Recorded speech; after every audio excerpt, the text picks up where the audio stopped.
Alright guys, we just camped 2 nights in Garner State Park. We stayed in Site 16. See the handy dandy Subaru and the children are there. They're ready to go jump in the river.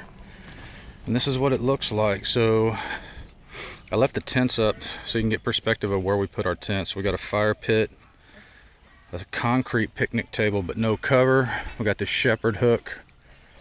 Site 17 is there. It's the last one on the loop. And nobody stayed there both nights that we were here, even though it had a reserved sign. So we got both of our tents, my tent, the kids' tent. And this was probably the flattest, best spot with some shade, because it is getting up. It was close to 100 degrees yesterday, so it was nice to have this shade. You have this open space here for day use, picnic tables, and this is all overflow parking for the river. The river is just there. You can see it. There's the dam, and then the little area where everybody swims at Garner. And we have a dumpster there. The bathrooms with the showers are just about 150 yards or 200 yards up this road. This is a one-way loop. It goes around before it becomes two-way over there. They have a basketball court just there.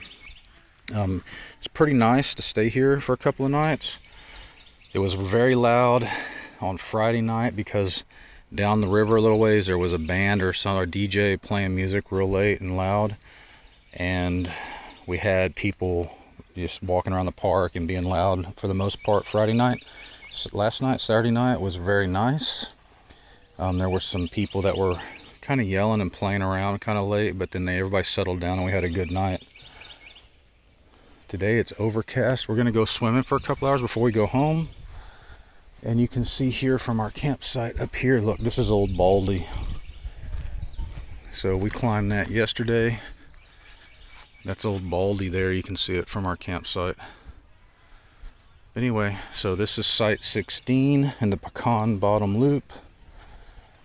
I would probably stay in one of the other loops that's further away from the river the next time, just because there is a lot of traffic on this road. So you get lots of headlights, lots of traffic noise, lots of people in and out, and then a couple of the trails that come off of Old Baldy come right through here, and so people are walking through here constantly throughout the day. There's not much privacy.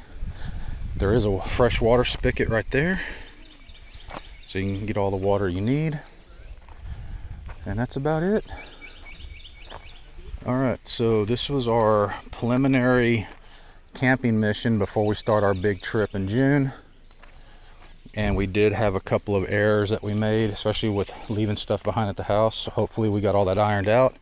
Plus we were not conditioned to getting a lot of sun and just hanging out camping anymore, because we haven't done anything since I think early October. So we're not in. We'll get there. All right guys, we'll see ya. Caprock Canyon is the next state park that we're going to, next campground.